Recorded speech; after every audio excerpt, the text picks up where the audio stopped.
Your movie, my movie, their movie, our movie. Your movie, my movie, their movie, our movie. Your movie, my movie, their movie, our movie. Yeah!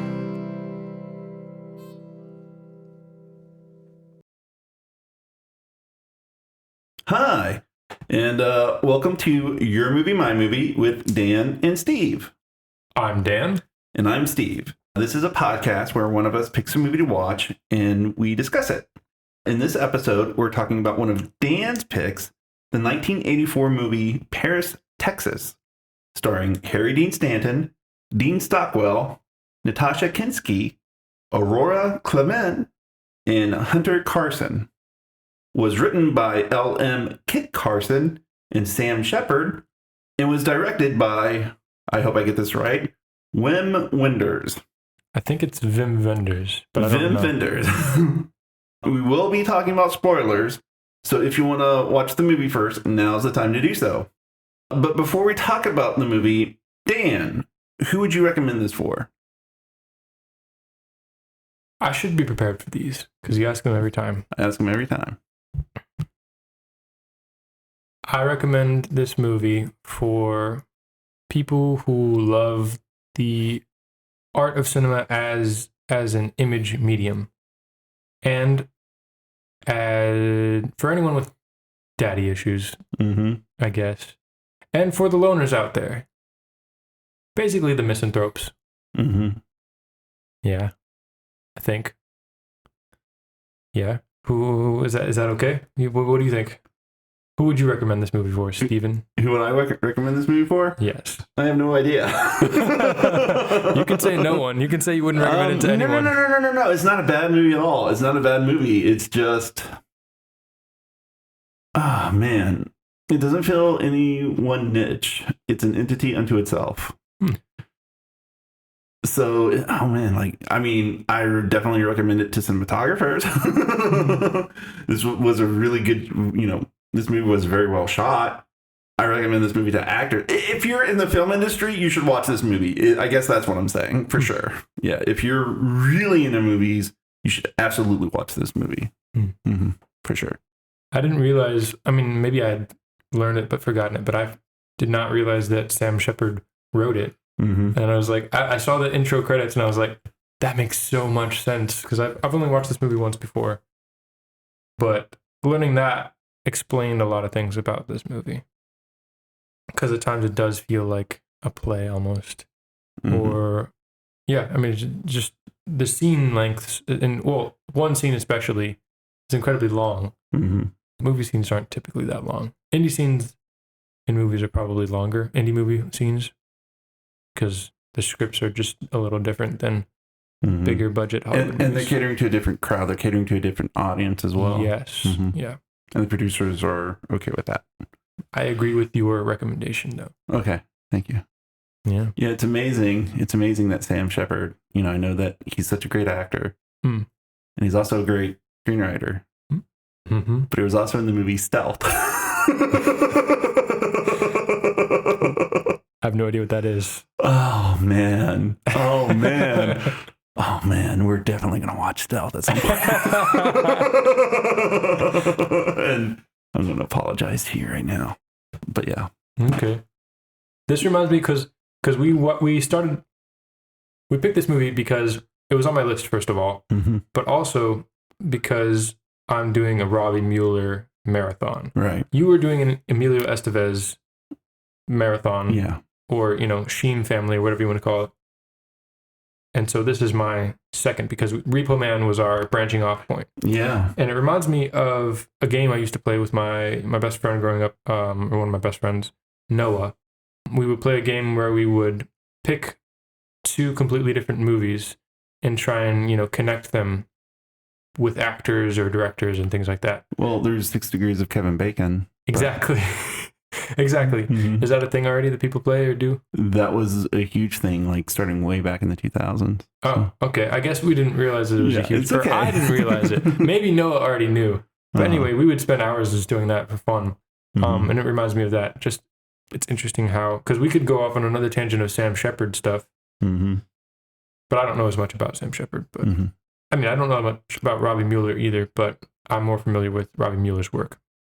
Mhm. Well, all I know about Sam Shepard is that he was in Stealth, but he was also in that one movie about the kid with the eyes who glow and there's a cult around him. I have no idea what that is, but I know he was in Days of Heaven, which I had to watch for a professor of ours class. Okay. And I didn't like it, even though everybody loves that movie and thinks it's like the greatest movie of all time. Well, it has great cinematography, right? It does, yes. Yeah. That's why people watch it. That's true. That's fair. I watched it, I think maybe part of it a second time, and I think I liked it a little better, but I still didn't like it that much. Anyways, how do we start talking about this movie? Where should we start from? What are some things that stood out to you? What should we? I don't know. I forget how we do this. I have a lot of things to say about this movie, but I just don't know where to start. I forget how we do this podcast. Wait, we're doing a podcast? This isn't just us talking about a movie? No, I guess not. Okay. Let's talk about the connections between this and Repo Man. Okay. Really quick. Just really quick. Okay, that's fine. They both share Harry Dean Stanton and Robby Müller. Yeah. I don't know. I think it's really cool that we get to see him in both movies. And they both came out the same year, I believe, too. They both came out in 1984. Oh, yeah, that's right. They did. It's just really interesting to me that that happened. There's one shot in particular that reminds me so much of the other shot. Well, again, remember in the Repo Man movie, I told you to watch out for the gradients. The gradients of light and color in Repo Man. Right. And they're super present in this movie as well. And I think that's one of, I would say, the hallmarks of a Robby Müller movie, as far as that I've seen, especially this one in Repo Man. I'm trying to think of the other ones. I don't know. Some of the other ones I've watched are in black and white, so it's harder to see those gradients. But again, I don't know if it's maybe the LA sky, probably part of it, definitely.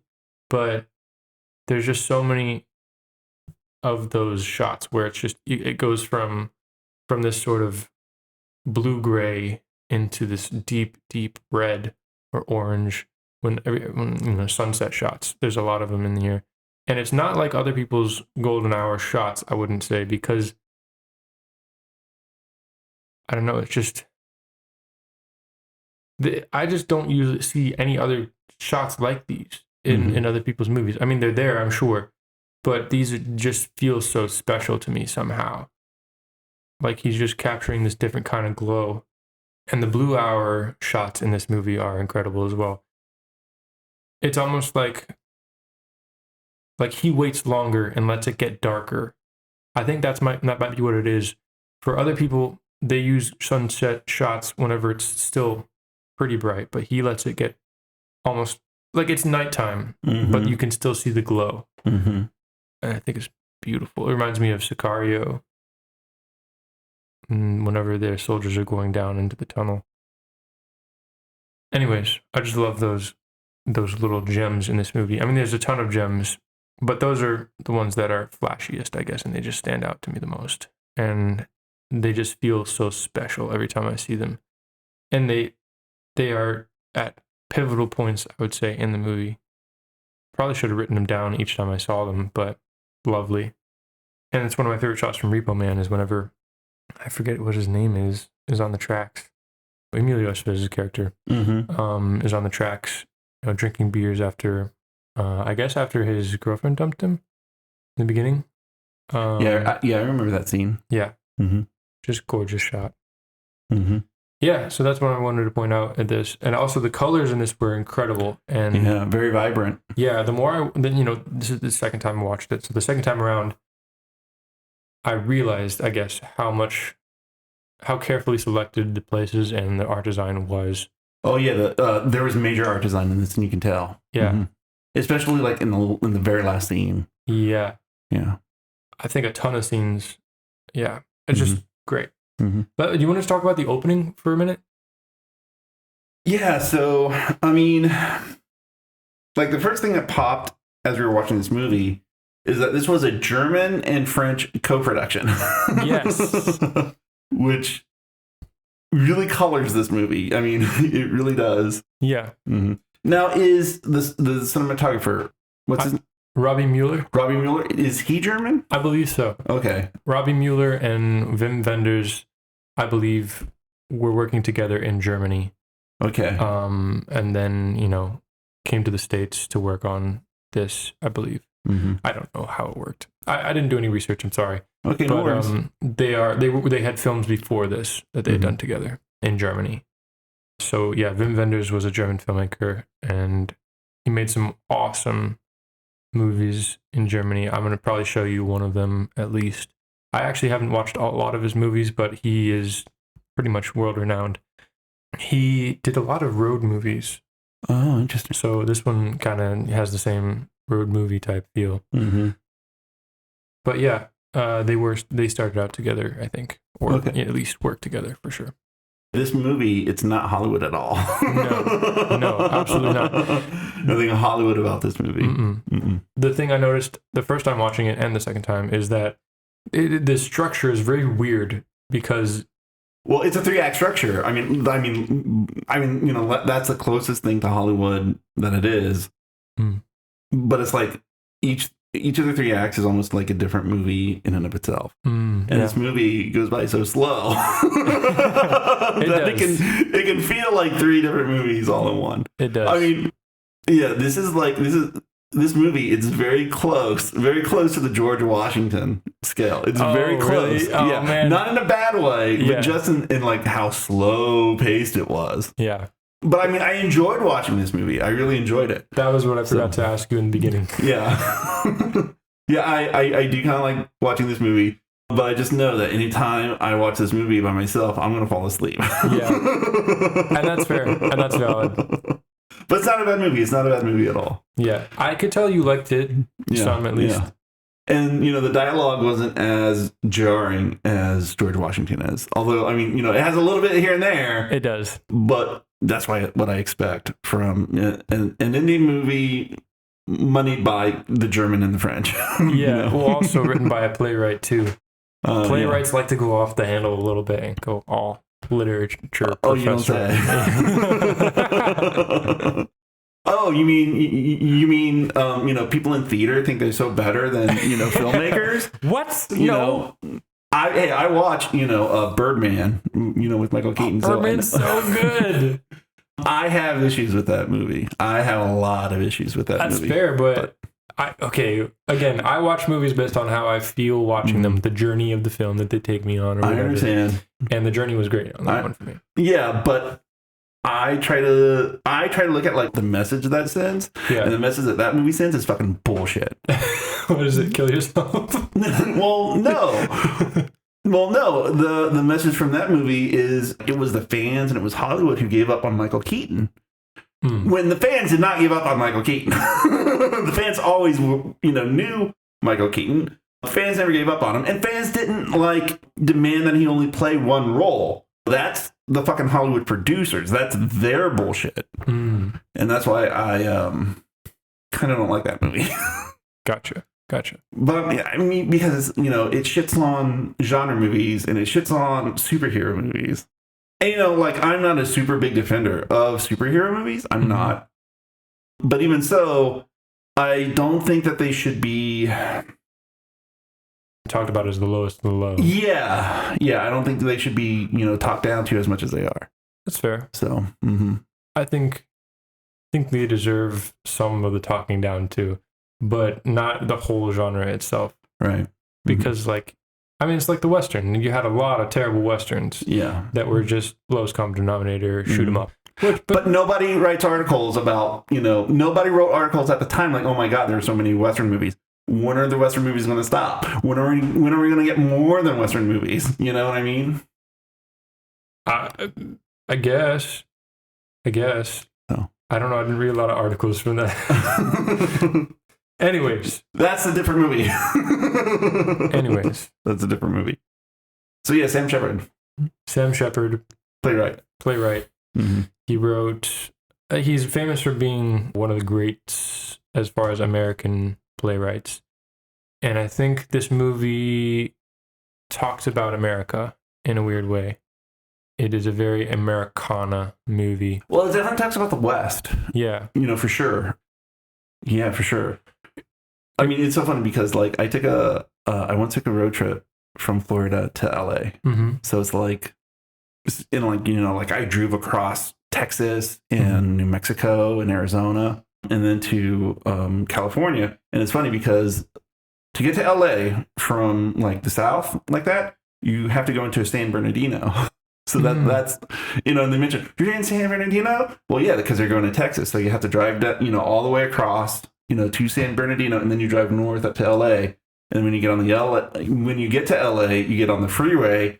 And I actually have blacked out that memory of me driving on the LA freeway because it's just so fucking hectic. All I remember is this image of me like being way high out in the mountains, seeing the ocean in the distance, and being surrounded by all these cars going, flying past me.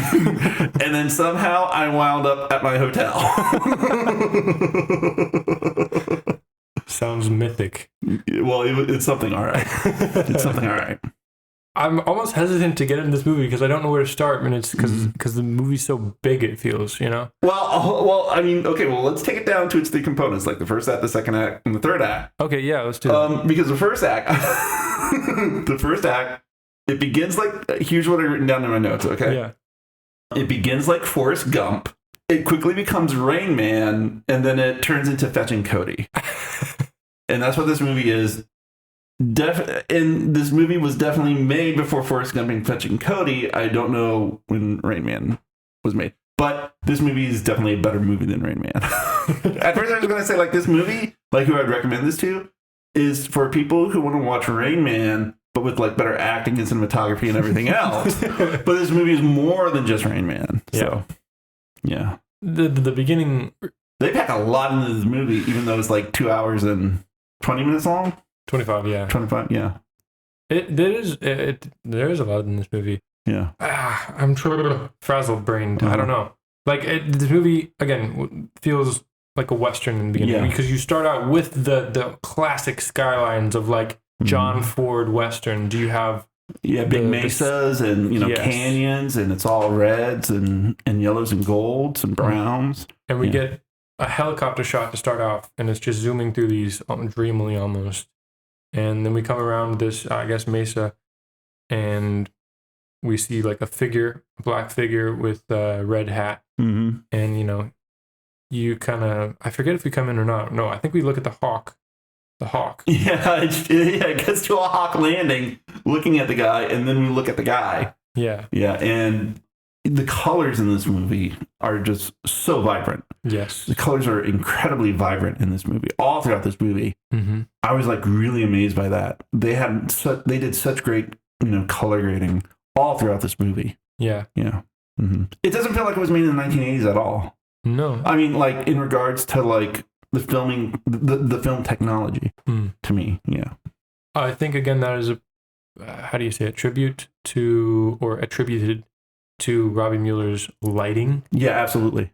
Because, oh my gosh, the colors and the lights that they use and the direction of the lights, it's so glorious. My favorite shots in the movie are when just put one color on all the actors and go. Especially that one scene where Anne, Walter's wife, talks to Harry Dean Stanton's character about Hunter and about how his mother like sends him money every month. Mm. And, they're just, there's that red lighting just pouring at them. And you can, because they cut to a wide from behind them, and you can actually see the red light on the ground in the grass, just pointed at them. And I think it's just really cool because, like, it's just kind of like, yeah, there's a red light there. And that's... Well, I didn't even notice it. There you go. That too. But I was also sleepy, so... Yeah. But I was also engaged in the movie and what was going on as well. So. Yeah. Mm-hmm. I see the thing that like fascinates me about this movie is like I don't know. I've shot some film like stills like 35 millimeter, but it takes me so long for them to be developed because I'm just like a cheapskate and I don't send them in. that I don't know how to do night shots. Like it completely like astonishes me and intimidates me. So I can't imagine doing this all on film and just having the knowledge and the trust to do that. It's just incredible. Well, you also have to remember at the time that's all they had. That was the only option they had. Yeah. And, now that we've gone to digital, all of that institutional memory about how to do that, that's probably gone now. Or, for the most part. Yeah. Nobody picked it up. But, yeah. But I think the reason the colors are brilliant is because of the film stock that they used, I'm sure. Is part of it for sure. But yeah, the lights... And I think that some of the dominant colors of this movie were green, red. I mean, this movie has so much red in it. I wasn't sure if they put lipstick on Harry Stanton and Dean Stockwell. They might have, yeah. So I know they do that for actors because they need to accentuate, make sure it comes up. But I don't know if that's makeup or from the color grade. Yeah. So. It's very. I'm not making fun of this movie. You're good. Is it or is it? I just imagine, Dean Stockwell in Blue Velvet with the lipstick. Well, yeah, I mean, that's another thing. That's why I said that this movie is like Rain Man, but with better actors, because the acting in this movie is just absolutely incredible. Because it's I know what Dean Stockwell is capable of. I know what he's capable of because I've seen him in Blue Velvet, I've seen him in Quantum Leap, I've seen him in the Battlestar Galactica reboot. Okay, so I know what he's capable of. But in this movie, it's he's just playing an average guy. Yeah. He's a straight man in this movie. I think he does a good job, though. Oh, he does a great job. And I think he does a good job of keeping it in and keeping it dialed back and realistic, I think. Yeah, absolutely. Yeah. Because there are parts when he's because the whole movie is you're trying to figure out what caused Harry Dean Stanton to go off into the wilderness. Yeah. To become a wild man and, to lose himself. Yeah. So when I say that the first act is Forrest Gump, I specifically mean the part of Forrest Gump where I just ran. Forrest Gump is just running across America because, something happened and, he just couldn't deal with it anymore. And so, he just ran. You just ran. I just ran. Likewise, Harry Dean Stanton, well, he's not running, but he's walking for sure. Yes. he's walking across the desert. And he winds up in this trailer park. And he walks into is it a restaurant? Yeah, it's like a highway stop. Okay, a highway stop, and there's trailer park, trailer homes surrounding it nearby. Not a bunch, but a few trailers. Yeah, a few. And that reminded me of my trip to LA because I stopped by in, I think it was Arizona, and I stopped at this gas station, but it was also it was a tourist trap because it was run by Native Americans. And so they sold Native American jewelry and Western theme, stuff like that. And so, I gassed up. And then I saw in the background, a couple of yards away, a bunch of trailer homes that were fenced in. And so what it is that gas station is family run, and they only have to walk a few yards to get to their home. That's hardcore. Well, yeah, but there's nothing around. It's just that store, wow. And then them, and then a whole shitload of desert. Wow. And it's that's kind of depressing. I mean, to just be your family, it's you and your family. And you're also surrounded by your family. It isn't always a good thing. And then you just get up in the morning and you just walk, the couple of yards to work. You work all day and then you just walk back to your home. That is crazy. Yeah. Maybe it's just me, but I find the desert to be incredibly depressing a lot. That's fair. I think a lot of people do. I think the desert is a symbol of loneliness, isolation, despair. Yeah. Because it's so hard to grow things there. Yeah. In the restaurant or the stop, there's a sign. And it says, "The dust has come to stay. you may stay or pass on through or whatever. Which is, interesting. That is interesting. But interesting is a non-word. So what makes it interesting? I mean, the dust says, that's his problem in the movie. Yeah. The dust has come to stay. You may stay or pass.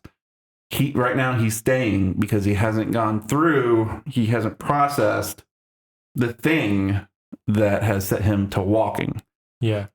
So right now he's staying, and this movie is about his journey on passing through or whatever. Yeah. So. Oh, wow. Good catch. Yeah. What is the dust? I think the dust is interesting too. The dust has to be a symbol. I don't know. Maybe it's just that common lot of man, that human experience of. Well, I think it's like, just burden and weight and things getting dirty. And, well, I mean, it could also be like,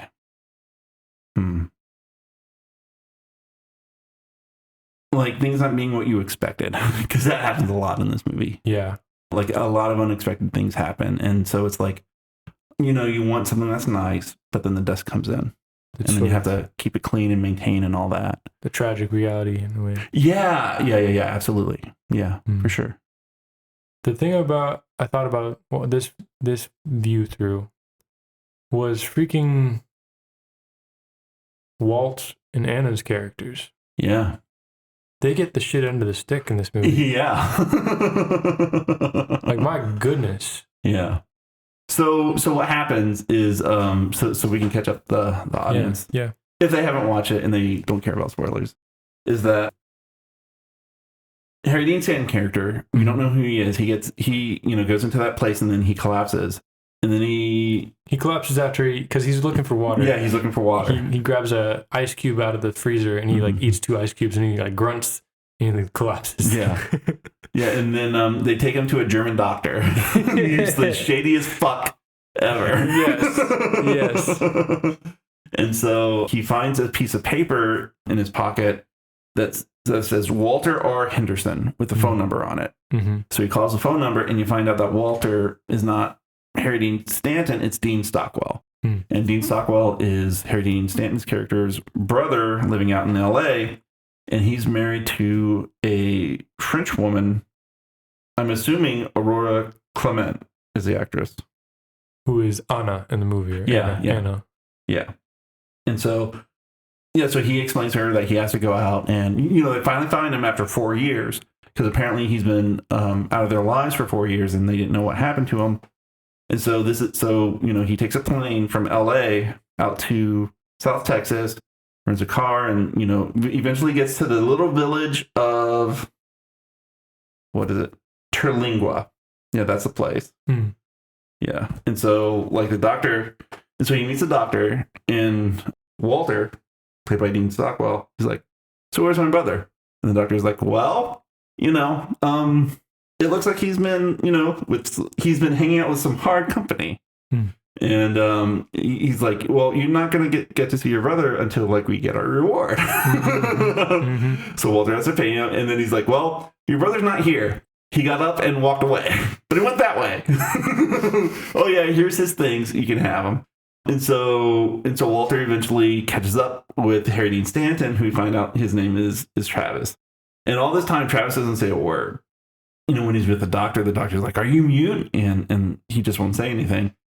And so Walter comes up and, he asks him stuff, but he doesn't say anything. Mm-hmm. And so it's so funny because he stops the car. He's like, come on, go in the car, I'll drive you back home. So Walter opens the passenger side door, but Travis gets into the back seat. Yes. That was fantastic. Yeah, and then they drive off, and then it becomes Rain Man. So, yeah, because, Travis doesn't say anything, he's basically mute. And so he's sun-dried and sun-fried. Yeah, absolutely.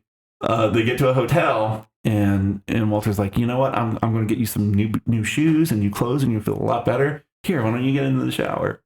So Travis, turns on the shower, and then we cut back to Walter, who comes into the hotel room. And then we see the shower going, but Travis isn't in there. He just kept on walking. Yeah. it shows you can't trust Travis at this point. You know, that he's not in his right mind. He is obsessed with something. He feels that he absolutely needs to do something. Needs to get away from something. Or goes to some place. Potentially. Well, he's trying to get to Paris, Texas. Maybe. I think in a way. But he's also running from himself. He's running to Paris, Texas. But the subtext, or like the real reason, is that he's trying to run away from himself. Because we see him, it's beautiful. They enter the hotel room, and Dean Stockwell for some reason leaves him alone. Yeah. To go get the shoes, and he's like, "I'll be right back. It won't take long. Just stay here." And Harry Dean Stanton he looks like he's almost intent on staying there. And he turns on the shower, and he kind of like gets his stuff ready for the shower, but then he looks at himself in the mirror, and you just see something click, and then next thing you know, he's gone. And that was, I think, what triggered the walk away again. Yeah. So that was great, I thought. Yeah. I don't know. It's funny how Walt's character just manages to find him in the desert, just walking around. Well, if he didn't, there would be no movie. Yeah. But the very cool, but like, oh my God, that was such a cool shot though, because when he finds Travis at that point. Yes. When Walt comes back. It's so green. When Walt comes back to the empty hotel room? No. When he drives off to find Travis. Oh, yeah. Travis is... Okay, well, first of all, I want to talk about when Walt goes in, because this is like, from a filmmaking, like creating standpoint, the actual filming production side of it, it's wonderfully executed, because we see Walt's car pull up outside. We see Walt get out of the Isn't car. it all a static shot from within the hotel room? It's not a static shot, but it is a oneer, I believe. Okay. Well, I could be wrong. I could go back and watch it. Okay. But it feels like a oneer. He comes in the room. But when he parks, you see it through the doorway, is what I mean. Okay, yeah. Yes. And then he walks out, and then he comes through the doorway. Yes. Okay. And he's like, Travis. And he goes into the bathroom, and he sees that the shower is running, but there's no one in there. And he goes back outside. He probably says something. Let me look at my notes. Yeah, so Walt goes into the hotel room, and then he leaves. And just as he's getting into his car, a train comes by. Like, they had to coordinate the shot with a train coming by. Are you sure they coordinated that shot, or did it just happen? I'm pretty sure. Production value. I'm pretty sure they coordinate. I mean, well, they might have timed the shot with the train. Ah, that's true too. Because there's another shot in the movie where they do that. Yeah. So I think it's definitely purposeful. Okay. I mean, it could be just a crazy happy accident that happens twice, but I don't know. I think a lot of these shots were carefully coordinated as far as time of day and things like that. I don't believe it at all. Really? Yeah. You think they just got that shot with a train passing by? It just randomly happened? Well, I don't know for sure, but I think it's more likely that it just happened. I mean, they could have like checked the schedules and stuff. I mean, they're at that level that we aren't. Yes. So, well, but I think more happy accidents happen than happy scheduled things happen. I'll put it to you that way. Yeah, that's fair. Trains, I think, do have a significance in this movie somehow, because there are a lot of shots and scenes involving the trains. Well, because it's out in the West and out in the desert. Yeah, I think maybe the symbolism is to like represent like how far away everything is in the desert, because it's easier to like take a train. I mean, that's a plot point in this movie when they try to take a flight from Texas to LA, because it takes 2 days to get from Texas to LA. The train, in your subconscious, maybe that's what it symbolizes, that the vast distances in, the Southwest desert. Yeah. And I think it is too, because I've driven it. I know how spread out that stuff is. So I think too, trains are synonymous with the West and the changing of the West and the taming of the West. Exactly. And the taming of, in a way, man, which has to do with Travis's character in a way, because he's lost himself in a way. And he definitely has a wild past. Yes. But so he, Walt leaves and finds Travis walking, and this part is, I think, what you were talking about, the green. Yeah, it's green. But it's only part of it. It's the part that Travis is walking on. Well, it's a lot of it. A lot of it is green because like the mountain in the distance is green, and like the fields that he's walking. Yeah, it's all green. I thought the mountain in the distance was still desert and dry. Well, it's definitely desert, but it's green. There's still things living on it. Oh, yeah, and that's what impressed me about that shot. It reminds you that there's still things growing out there. There's a time where in places out there where things grow. Yeah. Yeah. And that is interesting it's an interesting choice. Yeah. For sure. They chose to put him on green after that long red. And I think those colors do clash in this movie. One of my favorite shots of the movie is whenever he's in the German doctor's operating room, he's on the table, and we just come up to his face after the German doctor has left. And it's this extremely green room. Everything is bathed in green except for the doctor's light, which is shining like right on, right between his eyes. And it's like this red, like the sun almost. And he's just like sweaty, and it's one of my favorite shots in the movie. It's incredible just because of how sort of ultra real it seems. And for a moment, right before it cuts, we just see this 10,000-mile stare from Travis's character of just like the desert that he's been in, and he just wants to be there still. He is there still in his mind, even though the doctor is going to call his brother, and he knows he's going to call his brother. That's what he's thinking about. It's really interesting. Yeah. Well, that's one of the reasons why I enjoy this movie a lot more than George Washington, because this movie is a lot more grounded than George Washington is. Yeah. So. Yeah. I think it is definitely grounded in character. It's such a simple movie when you take it apart in a way, because you have someone running away from something. And that's kind of like the catalyst for the whole movie. What do you call it? The inciting incident or whatever. And, that ends up being the climax of the movie. But that's what the whole movie is building towards, is trying to uncover this secret or this past. Yeah, this movie is basically a mystery. That's true. Like, where has Travis been for the last 4 years? Yeah. And like there's sub-mysteries within that. Where, what happened to his wife Jane? And how did Hunter, wind up on Walter and Anne's doorstep 4 years ago? Yeah. Yeah. And, bit by bit, we understand like exactly what happened. Most of it coming out in the climax of the movie. Yeah. So. We do get bits and pieces throughout the first act and some of the second act. That's a very theater way of doing it. Yes, it totally is. It totally is. But it works. Yeah, it definitely works. Yeah. At times it feels like, okay, come on, just talk. If you just talk this. I never thought that. Like, no. Yeah, I'm okay. I mean, because the thing is that they tell it all in the climax. Like, you get every answer to it. Yeah. Right in the climax.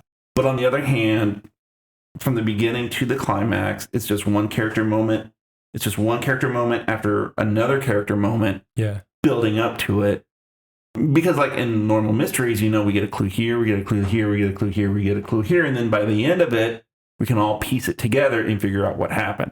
Yeah. That doesn't happen in this movie. We get told what's happened, which technically is bad because, the whole show don't tell. But him telling it is such an emotional showdown and emotional moment, both between the two characters, that I think it's earned despite the technically not being good. I think it is earned because they do show the pain of the mystery. And it takes so much work to figure it out. Because it's not just the mystery of what happened to him. He also has to solve like what happened to his wife, Jane. Yeah.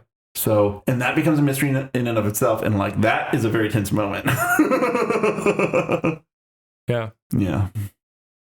I think that they earned it though, in a way, just because you have, they leave you seeds of just, I think they show in just the pain on Travis's face. Yeah. I think that's how they show it, and they show the distraught on Jane's face as well. Yes, for sure. But I'm talking about before, because you're talking about they just tell you all in the climax. But I'm talking about in the first act, they show you through actions. Okay, and a lot of Travis's actions, because he's still numb from that trauma in the first act, is what you're saying. Yes, not numb. It's still completely visceral to him. Okay. In a lot of ways, he's just tried to suppress it to the point where he doesn't remember things. Yeah. Or where he, says he doesn't remember things. He could be lying about certain things, because, that's a theme in this movie, that people bring up things about Travis's past that Travis doesn't remember, or that he says he doesn't remember. It could be that he just lost it, that it was like your time on the LAX freeway. He just blacked out. But I think that's really interesting, just that sort of despair and trauma caused these blanks, or potentially just shame, and he didn't want to uncover it. But I think, again, we see a few points that I want to talk about that we do see what leads up to the climax is he's washing the dishes, and he is singing a Spanish song, or a Mexican song probably. And we hear the song from upstairs too.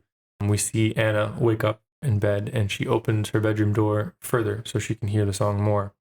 And Travis seems content. He's at the kitchen window just washing dishes in the morning, and the sun's coming in on him. And he almost smiles to himself. He like laughs to himself. And then, after a moment, you can see him remember something. And then his expression just falls completely, and it's almost a tear, or just complete, again, that memory, that pain of the past. I loved that shot. And it happens, I believe, again as well. Or maybe that's the second in the two washing dishes shots. But that was brilliant. And then, again, whenever they're watching the Super 8 movie, and Jane is shown on. Yeah, that's when we find out. That's when we see Jane. Yes. Jane is shown for the first time in the Super 8 reel, and he sort of blinks and then drops his head and looks away, and then we see other shots of him looking, but just that moment of, that's her, I can't look, I have to look away. And other shots too of just his dealing with Hunter, and how he's been gone, and how do I, come back into this person's life. And yeah, it's just really interesting. But I do think they show things, and even through dialogue and little bits of dialogue, like whenever, I don't know if this is as related to the climax, but Hunter is in the back of the truck with the walkie, and he's talking about how if a man goes away from a baby at light speed and then comes back at light speed, the man would stay the same age, but the baby would be an old man. Yeah, that's basically what happened to him. He was gone from his son's life for 4 years, and instead of a 4-year-old, there's an 8-year-old.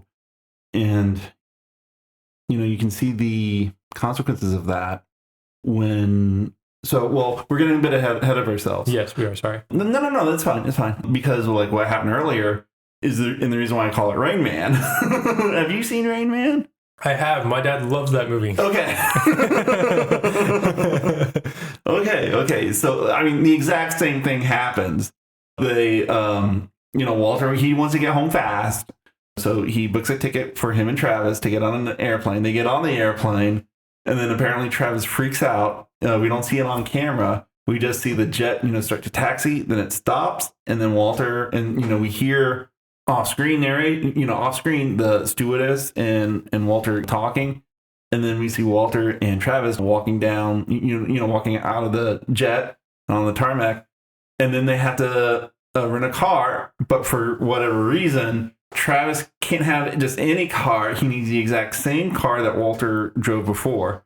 Yeah. So it was a very Rain Man moment. That was weird to me. Yeah, it's very weird. I thought I understood the flight because I was thinking that I didn't understand the same car, but I was thinking that not Felix, Travis was planning to drive to Paris, Texas, because he even says, I can drive, let me drive when it gets to nighttime, and Dean Stockwell's character is like, you want to drive? Do you remember how? He's like, my body remembers how. He's like, okay, fine. And Dean Stockwell falls asleep, and they end up in the middle of nowhere. I was thinking that was Travis trying to take the opportunity to make it to Paris. And if they flew, he wouldn't have been able to make it to Paris. That's right. So I thought that's what they don't ever actually make it to Paris, Texas in this movie, do they? No. Right. I don't think they do. No. That's interesting. Yeah. Paris, Texas is the place you want to go, but it's not the place you need to be. True. Or you should go. Yeah. It's the sort of dreamland. It's it's the super Adventureland from Zombieland or whatever. Oh, okay. I haven't seen that movie. You haven't seen Zombieland? You haven't seen Pulp Fiction. That's fair, but Zombieland is a piece of me. Oh, yeah. You'll have to watch Zombieland. Are you saying that I have to get them late? What? You said that Zombieland is a piece of meat? Is that what you said? No, it's a piece of me. Oh, it's a piece of you. Yes. Well, we'll cut all this out. Okay. Get the mate. Get the mate. Is that from Free Jack? That's from Free Jack. You can't cut it out. Anyways. Zombieland. Paris, Texas. They never go to it. They never go to it. But it's this, it's the MacGuffin. It's the character MacGuffin. It's the dreamland. Well, it seems at first, but then other MacGuffins take over, basically. What other MacGuffins? Well, he wants to go. So the reason why he wants to go to Paris, Texas, is because he bought a vacant lot there. Yeah. Years ago, and the reason why he bought it is because he thinks that. Well, his father told him that Paris, Texas, is where he and his mother fell in love. And no, his mother told him that was where they first made love. Oh, that's where they first made love. Okay. Yeah. Okay. And so, yeah, that's where he thinks that he was conceived at. And so he needs to go full circle in his life and go back to his beginning, which he sees as the place that he was conceived. And if he goes there, somehow everything will be okay. And that's why he walks, and that's why he tries to get there. But then he gets picked up by Walt, his brother Walt. And they make their way from South Texas to LA, the LA suburbs. And as they go, Travis, opens up to his brother. He starts to talk, he starts to eat, he starts to be a little bit normal. And then they come to his house, and Walter has to explain to Travis that, like, hey, you've been gone for 4 years. Hunter thinks that me and my wife are his mom, mom and dad, which is like a very tense moment. Yeah. Which it would be for any family member. Yeah. Yeah. And what's kind of cool about that moment is, like, when he gets there, Anne is like, she's so French. Like, she welcomes him, kisses him on both sides of the cheek and, all that, and is very affectionate to him. Which is very weird considering, like, what happens later in the movie, because, like, she gets so scared that he's going to take Hunter away from her and Walter, because she feels like she feels that Hunter is her own son, and, like, he deserves to be with her rather than his biological father. Yeah. But not without reason. Not at all without reason. Yeah. Yeah. Hunter has a stable, loving life. Yeah. And a healthy home with a nuclear family and all that stuff. Yeah, basically. But they do love him, or closest equivalent to a nuclear family. Yeah. They do love him, and he does love his He parents. calls them, mom and dad, not uncle and aunt. No, So, yeah. Mm-hmm. Yeah. So And so the MacGuffin changes from Paris, Texas to Travis trying to reconnect to his son. And that's the beginning of the second act. Well, not the second act, but no, the second act. Yeah. Yeah. Tries to reconnect with him. And that's when we get the story because and so we see like the relationship between Hunter and Travis when Travis is like, "Hey, I'd like to walk you home after school." And Hunter's like, "No, I want to get a ride." And it's like, "No, you're going to do this." Yeah. And so Travis is there waiting for his son after school. And then he doesn't go with Travis. He catches a ride with his friend's parent. Yeah. Which is very heartbreaking. Yeah, because they're across streets on the crosswalk. Yeah. And Hunter talks to his friend. He's like, "I don't want to go. Can I go with you?" And his friend's like, "Yeah, you can go with me." And you see Travis see his son go into the car and leave. Yeah. And then the next day, I think that's when they watched the Super 8. Maybe that night. I don't remember. Yeah, and Hunter says, "Well, I watched that before." And then Walt's like, "Well, you're going to watch it again." Yeah. And while it's playing, Travis is seeing these for the first time. And he sees, Walt and Anne, but also Hunter as a 4-year-old and also his wife, Jane. So it's like very emotional to him. And the entire time, Hunter is just like tapping on the glass of the aquarium, looking at the fish. I didn't notice that. Oh, yeah. That's great. Well, I mean, it happens so much in this movie because it takes so long. but yeah. Mm-hmm. And then the next day, Travis is looking in a magazine, and he's like, looking for a father. Oh, yeah. And I guess, cleaner or whatever. Oh, yeah. The maid. Yes. She's like, what kind of father? And he's like, just any father. And she's like, oh, but you want to look like him. He's like, yes, father that I can look like. And so then they do this whole dress up thing where Travis wants to look like a rich father. Worthy of his son's affections. The maid goes, well, do you want to look like a rich father or a poor father? And he's like, I want to, look like something in the middle. And she's like, no, there are no middle. You're either a rich father or a poor father, so you have to pick one. That's true. It's an interesting statement. Well, apparently the guy who wrote that book, Rich Dad, Poor Dad, he must have watched this movie. And this movie apparently like inspired him to become the real estate mogul through books and seminars. Gotcha. You have no idea what I'm talking about. No, I have no idea what you're talking about. Oh my God. That's not the latest reference I've ever talked about either. That was during the 2000s. Rich Dad, Poor Dad? Okay. Okay. Maybe? What is it? Who's in it? No. It's a book. It's an actual book? It's a book, and it talks about how what he learned from his own dad, who was a poor dad, and his rich dad, who was like some other guy who made it wealthy. And apparently it's about real estate and like doing a lot of shady shit. Okay. Sounds like an interesting read. Yeah. I've never read it. Cool. So yeah, sorry, to clock back in. So we get wonderful sort of, what do you call it? When it circles back, self-referential callbacks. Yeah. Whenever Travis is meeting Hunter again outside the school at the crosswalk, but now he's in his rich dad suit, and he is acting dignified, respectable. But Hunter still doesn't cross the street to him. He doesn't go away this time and drive away in the car, someone else's car, but he still doesn't cross the street. So they walk across on either side of the street most of the way home, and it's I love that. Yeah. There's so many like visual ideas in this movie. Like clear visual ideas that just make it wonderful. This is a very visual movie. Yes. And that's one of the ones that stuck out to me again is that distance, but they're walking together at the same. They're trying to connect to each other. Yeah. Is what that means.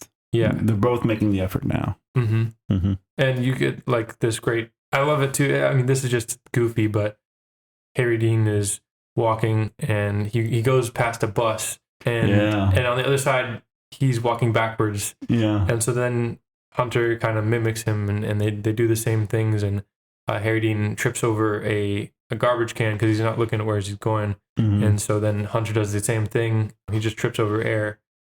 Yeah, it's just cool. It's lovely. It's a father-son bonding moment. Absolutely. This movie is heartbreaking, man. Yeah. Yeah.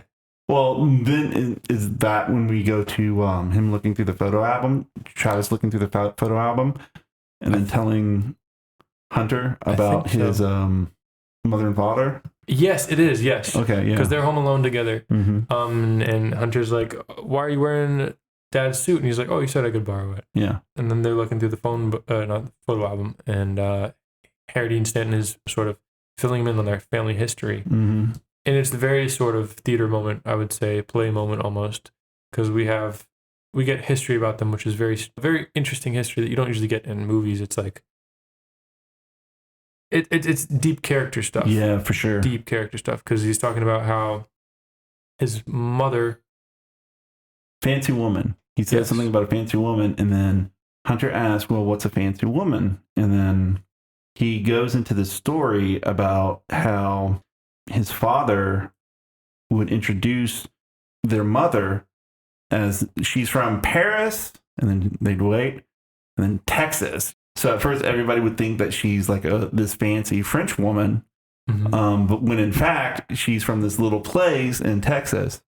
And the reason why the father did that is because like she was so shy, and she had trouble. Like I assume the subtext of it is like, she's shy, but then she also becomes embarrassed by the way that her husband introduces her. You can tell from that story there's a level of toxicity in that relationship. Yeah. And like toxicity in relationship is the core of what this movie's about. Yes. Absolutely. Yeah. And I think that an interesting bit too is that he says she was a plain woman, never interested in being fancy. Is this where we get because let me look.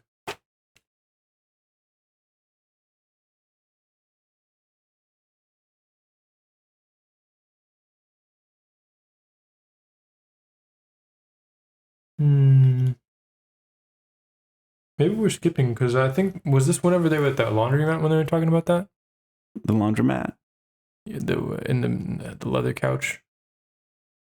Oh no, he told the story first about how the father would introduce his mother from Paris, Texas. And then later in the laundromat, that's when he went into the details about it and about how his mother was so shy. Yes, and about how she was ashamed of the way his father, because his father apparently would start to believe it. Yeah. That she was from Paris, and he built up this sort of crazy image in his mind. And yeah, we can probably get to that later or not, but he said it was a kind of sickness in his father, which I thought was, yeah. Well, the thing is like, how reliable of a narrator is Travis at this point? Because like he could easily be talking about himself. Absolutely. With what he talks to Jane in the climax of the movie. So, or like, is it inherited? Like, did he learn that kind of behavior from his own father? And so that's why he treated Jane the way that he did, apparently. Yeah. So, I mean, and that's another interesting dynamic, though. Father to son, and then father to son. Yeah. And it's interesting too how differently Travis and his brother ended up. Yeah. Well, I mean, it's kind of funny though, because Walter marries a French woman. Walter marries like a woman. That's true. Yeah. Wow. Walter, you sneaky bastard. Yeah. That's brilliant, Stephen. Thank you. Wonderful observation. I mean, I know the reason why, and it's because like it's a French co-production, and that's why we have the French actress and the German actor at the beginning. Yeah. But maybe there's something symbolic there. I mean, I would say it is. Yeah. If it's a wonderful accident, whatever. Yeah. Still read into it and still get your truth or whatever. Right. I don't care. But again, we deal with these sort of lineage and passing down and chosen family, and I don't know. I think we get some of that in this those themes. But yes, he's trying to tell his son about their family history. Mm-hmm. And then later on that night, we get that sort of dialogue between Anne and Walt about how she's terrified of Travis, but not because she's afraid of him. No, she's just terrified. That's what she says. She's just terrified in general, but not of Travis, of losing Hunter. Yeah. Mm-hmm. And Walter's there. Well, Hunter is still Travis's son, for better or worse. And, he's like, well, and we have to respect that. Yeah. Which you kind of do, but on the other hand, it's tough to do. Yeah. And it's an interesting, because this movie doesn't really give, I don't think this movie makes any statements necessarily of right or wrong, or this is the right thing to do, the wrong thing to do. No. I mean, it does in some ways. It's just that you never, looking ahead, looking at the future, you don't know what's the right thing to do. Yeah. I think that's, at the end, Travis makes the decision for everybody, when he leaves, basically. He understands that he's a toxic person and he's better off not being around these people. And that's why I said, like, the end of this movie is Fetching Cody. I've never seen Fetching Cody. It's an indie movie with the voice actor from How to Train Your Dragon. Oh, the skinny guy. Yeah. I know him from the Sorcerer's Apprentice Nicolas Cage movie. Yeah. That guy. He talks like the voice. Yeah, it has him and the Watcher from Highlander, the series. Now you lost me. And also an actress from Wolf Cop, which has a frame in it that once you see it, you will never unsee for the rest of your life. What, Wolf Cop or? Yes. Okay. It sounds insane. Yes, it's an insane movie. What that movie's about, spoilers for Fetching Cody. We might watch it, but basically what that movie's about is so Cody is played by that guy, and he's a heroin addict and a heroin dealer. And he has a girlfriend that he hooked on heroin as well, and then she ODs. So he finds an easy chair that can time travel, go back in time. Oh, wow. And so he's trying to find the point in time where her life went to shit so that he could help her. When this guy, like when a boyfriend broke up with her, or, whatever, or when she, got a boyfriend or whatever, he keeps going back in time to these different points in her life and then going back to the present to see what would save her life. And finally he realized what it is. It's the moment that she met him. Damn. So what he does is to keep his past self from meeting her past self is he calls the cops on himself to arrest him for having heroin because he's a dealer. Oh, wow. Yeah. Huh. It's a great movie. We might watch it, even though I spoiled it. That's okay. So, but that's kind of how the climax winds up. Yes. At the very end, he agrees. And it reminded me too, that's why I asked you if you'd seen Donnie Darko. Yeah. Because, I didn't get, so when I watched Donnie Darko, I watched it with my mom, as I watched a lot of movies with my mom. Because my mom is very good at sort of picking things apart and understanding things, and she has a very English person brain, language brain. Right.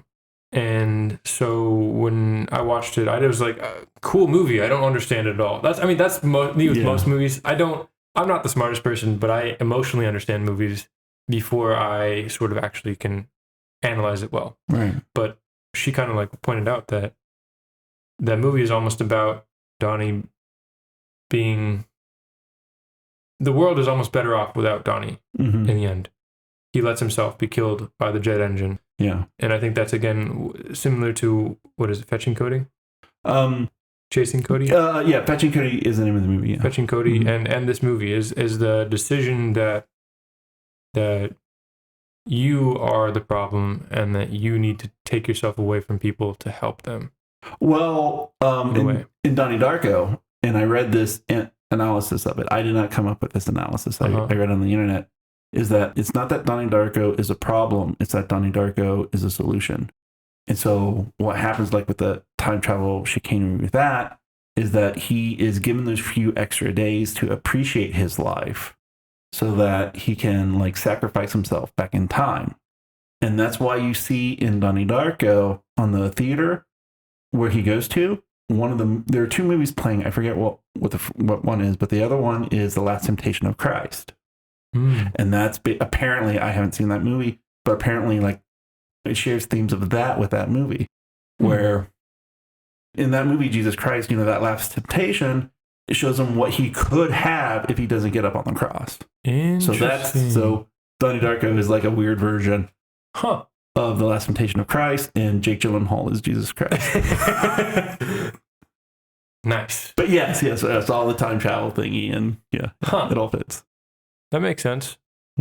Well, I guess this is more similar to Chasing Cody then. That our protagonist decides that the people he loves are better off without him.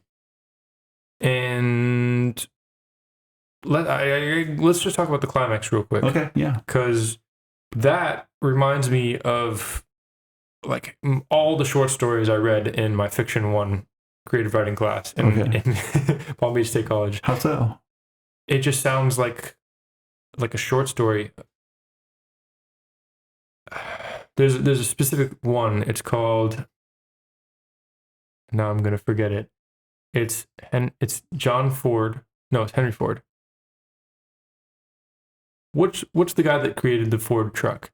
Is that Henry Ford? Okay, so it's John Ford. Okay. It's John Ford, and it's called.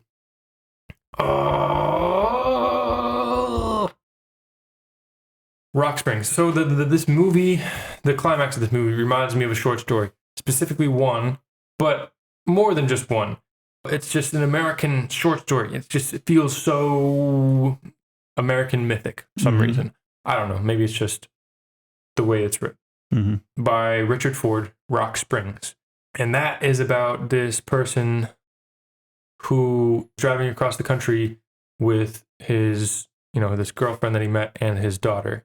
And he's a thief, basically. He stole this car and they're driving across the country because he couldn't work his normal job anymore. He just got anxious and fed up and left. And so now he's on the lam or whatever with his family. And it's called like a nested story within the story of the time that his girlfriend won a monkey in a bet. And it's just like this traumatic event. Basically, the monkey ends up dying. She ties the monkey to a chair and the monkey accidentally hangs itself. It's really sad. When was this written? It was written probably in the 70s or 80s. Okay. Okay. Why? Just wondering. It sounds like a very like 20s, 30s Great Depression kind of vibe. That's why. That's fair, but it wasn't that long ago. Okay. But I totally get that. Yeah. But in the end of that story, there's a moment where the protagonist leaves the hotel room where his girlfriend and his daughter are staying in.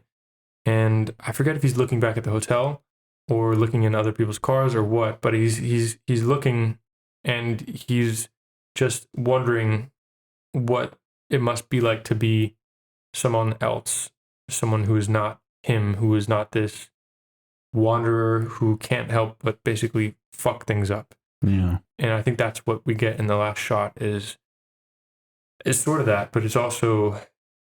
Well, I don't think it's that. I think it's the opposite of that. Yeah, I think, exactly. Yeah, he understands the person that he is. He understands the character that he is, and he realizes that he can't be any other person. He can't be any other character. He could never be Walt. Mm-hmm. He can only be Travis.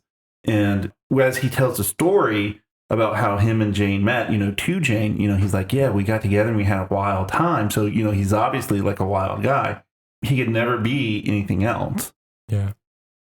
Which is, that's like what it is to be a character. You have these traits, and in stories, characters have traits and they can be complex, but it's like, it's also difficult to rationalize them being opposing, having opposing traits. You know what I mean? No, what do you mean? Like, for example, The Wolverine. Okay. I know you haven't seen it. But in that movie, so he pines for Jean Grey. Okay. He has dreams about Jean Grey, even though she's dead. Okay. And what happens is there's like this woman who is the heiress to this Japanese company. Okay. And she's married to like an executive, right? And so like, but she gets like attacked by the Yakuza. So Logan has to like protect her. And so like they go off and they go into the hotel and they go off to this little village and they share a bed with each other. Okay. We don't see anything, but I mean, they're also sharing a bed with each other. Okay. So, but then, so regardless, she is definitely his romantic interest. Like whether they hook up or not. Yeah. It's definitely her romantic interest. But then he comes back to the hotel and he sees her husband partying with these escorts, basically. And so he throws him out of the hotel window and into the pool because of it, because like he can't stand that this guy would cheat on this great woman and throws him out of the window and lands in the pool. And he's like, oh, there was a pool there? Anyway, it's that hypocrisy. You know, he slept with that one woman while also being angry. He might have cheated on the woman and then was angry at the husband for cheating on her. So Wolverine has these two different ideals that are opposing. I see. And that's not what a character is, you know? It's tough to be both your synthesis and antithesis. So you kind of have to pick one or like be one or realize that you are one rather than the other. Is what I'm trying to get at. I see, but I also disagree in that the conflict... People can change, though. People can change. Yeah, but also people are those conflicts. They are those twisted up, those, I can't believe you would do that, but then also they are that. Well, that also goes with the want and the need. Or like want, but what you are. You know, he wants to be someone else, but he can't be someone else, you know? Yeah. In your Rock Spring story. And in the way of Harry Dean Stanton's character, he does make the responsible decision in the way. Yeah, for sure. By choosing to leave. It's very interesting. It's beautiful. Yeah. Yeah. I just think that climax, the way it's written, it's just this huge... I kind of don't want to talk about the climax because it's like something you just got to watch. Yeah. It's so good. It's such a great piece of cinema. In filmmaking, I mean, like, what can we talk about? How can we talk about it? Just watch it. It's an experience. Yeah, it's an experience. Just watch it. But also, there are things that I think are interesting about it. I mean, one of the things that I find interesting about it. So, like, the climax happens. It's like, basically a business place for pornography, basically, where there are sex workers. Yeah. And what it is there's these different booths, and each booth is like a different place, like a pool or a hotel or whatever. And there's like coffee shop. Yeah, coffee shop. And there's like a whole bunch of booths. And the man goes into the booth and picks up the phone and can talk to the sex worker in that room. But there's a two-way mirror. Or one-way mirror. One-way mirror, yeah. Where the man can look in, but the sex worker can't see the man. And so, like, the thing that I find funny is that if you're the man and you're looking in, you see the nice room, you know, like, it looks like there's a lot of production value. But then when you turn the angle and you see that mirror, like... From the woman's side. Yeah, from the woman's side, like, all the sex worker is seeing is the mirror, and, like, they didn't even bother to put up a wall there. You just see the insulation. Yeah, the insulation and the 2x4s. Yeah. And that says something. That's a statement. Yes. That tells you where the priorities for that establishment is at. Yeah. I think that was one of the things I was going to point out. And just this, I don't know, it's very interesting because what I also love is the blocking of that because... Oh, yeah. He turns around. Yeah. So he can't see her either. And he has this thing where he can't look at people. He records. Yeah. He records the things that he wants to say when he wants to talk to Hunter. Well, he leaves Hunter behind when he goes back to Jane for the second time. Yeah. And to explain himself, he leaves a recording to him and lets him know. Yeah. Yeah. Because he just can't face him. Yeah. And he just can't face Jane either, because this is where he admits to his wrongdoing about what happened between the two of them 4 years ago. But even then, he says he uses the third person. Yeah. And he tells a story about two lovers, not him, not her, two other people. And again, we see it in the phone booth whenever he makes Hunter call his parents. Yeah. Or his, I guess his uncle and aunt, and tell them that he can't come home. But yeah, that's lovely. I love that character repeated throughout. That's brilliant. They're asking me to come back. What do I do? Hang up. You thought that was hilarious. It was hilarious. But yeah, that was a great moment. And just watch the climax. One more thing I need to say about the climax was John Lurie is in it. One of my favorite people, I guess, in that era of filmmaking and art was he's in a bunch of Jim Jarmusch movies, or the early Jim Jarmusch movies, and he has a show that I love on HBO Max called Painting with John, and he also had a show in the 80s or 90s called Fishing with John.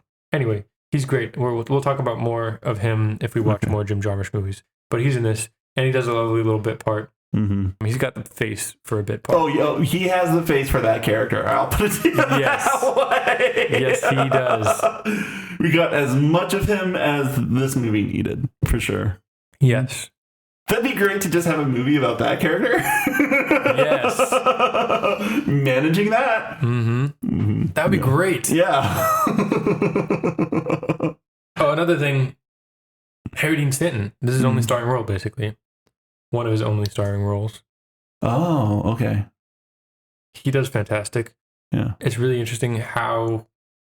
I don't think a normal movie would work with him as a lead, maybe. But this is not a normal movie. Well, he could have done it, maybe. Well, I mean, the thing is, though, is like...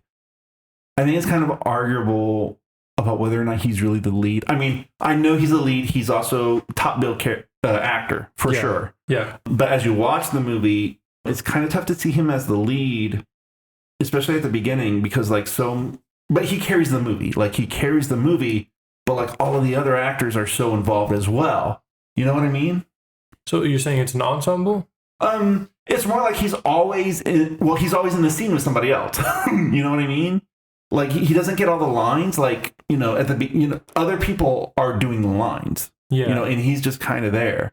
Especially at the beginning and the middle of the movie. But it is his story. Yeah, it's absolutely his story, for sure. Yeah. He deserves top billing, but I mean, it's just that it's not a usual leading man role, is what I'm trying to get at. Yeah, that's fair. Yeah. Yeah. Well, I think it's cool to see him in it. And I think it's interesting, the actor that they chose. He is so reactive.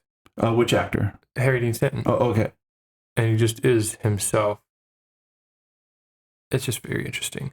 And David Lynch talks about... Interesting is a non-word. Sorry. What makes it interesting? What makes it interesting?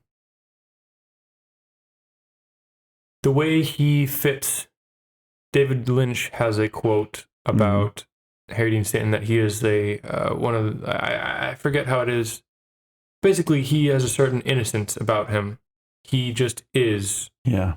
And he acts well. He analyzes his characters and their motivations, but he has an innocence about him that he just is who he is on camera.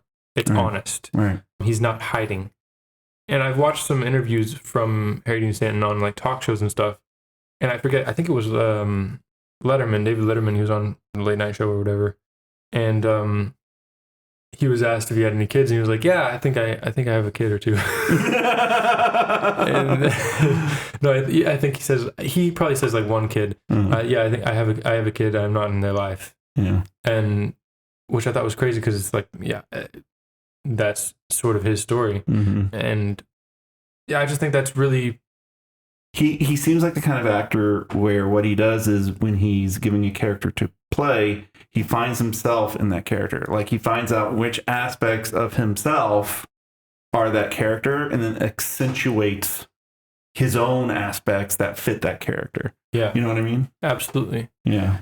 And a lot of people, I mean, that's just a way of acting, and I think that works. And I think it's beautiful and brilliant, and there's nothing wrong with it.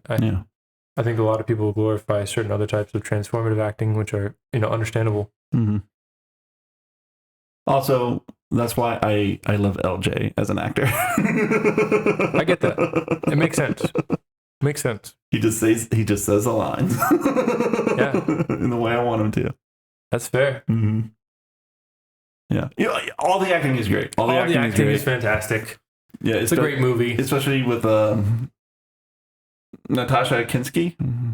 Oh, Anna's character? No, Jane. Jane. Oh, yeah, Jane's great. Yeah, Natasha Kinski. Yeah. Mm-hmm. She's not in it for very long, but she packs a fucking punch. Yeah. Yeah. Mm-hmm. Yeah. I think the last thing I'll probably say, I don't know why, but it stands out for some reason. But one of the last shots, whenever Jane is entering the hotel room and Hunter just embraces her, and then she picks him up and she kind of swings him around. Yeah. And then he's like, "Your hair is wet." Mm-hmm. I don't know why, but it's like, he acts like he cuts her hair. Yeah. Yeah. I don't know why, but whoa. Yeah, he does, doesn't he? Mm-hmm. So I have this obsession with haircutting in movies. Okay. I swear I'm gonna write an essay about it one day. Okay. But I just thought that was really weird and fascinating that they kept that in. I don't know if it was written in or what, but I love that. And I don't know if it has significance or not. I wonder if it has that sort of you drown and then you're reborn type thing. Mm-hmm. Or I don't know. Maybe she took a shower to get ready to go see him. But I just love that sort of it doesn't make sense. It doesn't add anything in a way to the story that your hair is wet, but it's like it makes it feel like these are real people. Yeah, for sure. Mm-hmm. And this is a real little boy just making an observation in this insanely profound moment that is not about hair, but that's what he notices and that's what we pointed out. And I don't know, I just love that. I love it. Because it doesn't seem profound, it becomes profound in how simple it is. And, every day it is. Yeah. Yeah. Mm-hmm. Anything else you want to add? I mean, I have so much more. I have a couple things because, since we're still talking about the end, if you notice, Jane is wearing green, Hunter's wearing green, and then when we go outside, Travis is bathed in a green light. So it's like they are together wearing the same color like a family. Oh, wow. That's what I got from that. Like, even though they're apart, they're still a family, because that's basically what this movie is trying to do, is bring them back together as a family. But Travis realizes that he's better off being separate from them because of his own toxicity. So, and because that's what I got from like when Travis was telling the story. Let me look at my notes. He talks about their past and like he was so wild and so passionate, but there's that there can be a thin line between passion and toxicity. When sparks fly, that furious between two people, and it seems like that's what happens. Like they were just so mad for each other, and they just couldn't stop being madly with each other. And so like when that situation happens, sometimes the best thing to do is to part ways. Because that's volatile, and volatile can be exciting, but it's not stable. And that's one of the themes of this movie. And, it's also interesting because at the climax, Travis and Jane, they're able to talk to each other. But like the only way they're able to talk to each other is because they have that separation between the glass with each other. Like if you put them together on the other side of the table, this won't happen. It's just too close. They need to be separate in order to come together again, because if they're too close together, that passion and toxicity comes out in them, and that's not healthy. Yeah. So like what I wrote in my notes is like, this movie, like ultimately it's about a family that never should have been a family trying to be a family. That's the real conflict here. Yeah. And that even goes to Anne and Walt, because they're the best parents for Hunter. Because they're the best parents for Hunter, but now they're probably going to lose him because Jane's going to take him back. Yeah. So, but there was always this piece of Hunter that felt like it was missing, I think, because Hunter says, "I always knew you weren't dead. dad. Yeah. And I always knew mom wasn't dead. Yeah. I can feel them being alive. It's just really interesting. And I'm reminded of a quote from Kurt Vonnegut when he's talking about what makes Hamlet great and what he sees in life. It's that in Hamlet, you can't tell a good thing from a bad thing. And in life, you can't tell a good thing from a bad thing most of the times. And in the end, you never know how it's going to turn out. You never know if breaking up with this person is going to be great, or if receiving this job is going to be great or terrible, and things like that. And I'm reminded of that in this movie. It's like, you don't know how his life is going to be with Jane. You have a few guesses because she doesn't seem like the most stable person.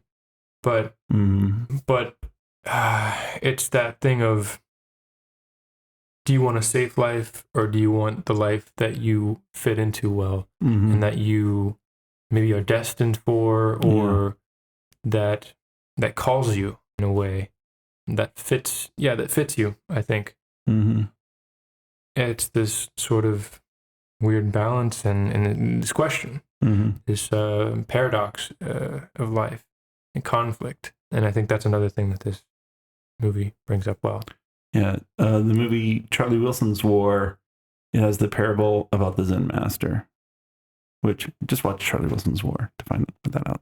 Okay. But it fits. It's a long thing, so yeah. I love Charlie Wilson's War, so yeah. It sounds familiar, but I don't remember what it is or what it's Tom Hanks and Tom Hanks movie. Got it. Philip Seymour Hoffman. Oh, okay. Secretly wage war against Afghanistan. Oh, wow. Yeah. Well, they provide the funding for the CIA to fund and prep and train and arm the Mujahideen during the Soviet invasion of Afghanistan. Oh, wow. Yeah. Written by Aaron Sorkin. Ah, okay. That's why I love it. Gotcha. Yeah. So 2 more things, and then we'll go. Okay. A great shot is the shot that we see of Hunter in the hotel room for the first time. The entire movie, like, everything's like ground level. Yeah. And like, it's set during 1984, but it's like all stuff that's still from the 70s. Yeah. And we saw these vistas of the desert and all that other stuff, suburban LA and all that other stuff. But then we see this shot of Hunter, and he's like against these, like, I don't know, 10-foot windows that cover the whole wall, because he's in the hotel room. Yeah. Against the wall are like packets of food and soda and whatnot. And so you just see the skyscrapers of Houston in the background. And it's like, man, that's such a modern shot. And it's like so out of place with the rest of the movie because it's like so modern and it's so sky high and, everything like that. So I thought that was a great shot. And another thing is, you heard me laugh at something. Yes. And I'll go ahead and explain it, because so this is when Travis and Hunter are driving from LA to Houston to meet with Jane, because they know that Jane deposits money for Hunter in a bank there. So they go to case out the bank there and try to follow her. And so they get to Houston, and so it's just a shot. It's a POV shot of the truck that they're driving, and like it stops behind other cars because there's like all the cars have stopped on the highway, and so it's just full of traffic. And Hunter goes, "Is this Houston?" and I've been to Houston. I've driven on the Houston Loop, and it's like, yes, that's Houston. Yeah, got you. That's why you're laughing. Yeah, Houston is the traffic. So, I've been to Houston, but I wasn't driving when I went. Okay, So. yeah. What else did you say? Was that it? I think that's it. Yeah. Okay. Yeah. There's so much more I could talk about, but it's late and I need to go home. Yeah, and this is a great movie. This is a fantastic movie. The lighting alone is a masterclass. Yeah, absolutely. Oh God, it's just so lovely. And popping out the colors. Yes. Yeah. I just reminded that one bulb above the couch and the chair or whatever. It's just great. It's just great. It's lovely. Yeah. Wonderful. Go watch it. Go watch it. Thank you, Stephen. Thank you, Dan. Are we done? I think we're done. All right. Well, before we go, there's a new segment of the show I am very happy to introduce in this episode. At the end of every episode, we will thank our bestest friends of the show. our Patreon members who subscribe at the $10 level. And we'd like to thank our very first bestest friend of the show, Brian. Thank you very much, Brian, for supporting our show. Your support means the world to us. If you'd like to support this show, then feel free to head on over to patreon.com/yourmoviemymovie and check out the tiers we have. We have the $1 monthly tier, which gives you access to the monthly newsletter written by Dan or myself, a $5 monthly tier, where you can listen to audio readings of our newsletters, and the $10 monthly tier, which gets your first name read aloud at the end of every episode as part of our Bestest Friends of the Show segment. And if you'd prefer to support our show in other ways, feel free to tell others about it so we can grow. But most of all, I'd like to thank everybody for listening. Thank you so much. Well, guys, we will catch you later. Check out the next episode. Thank you for listening to us. Bye. Bye.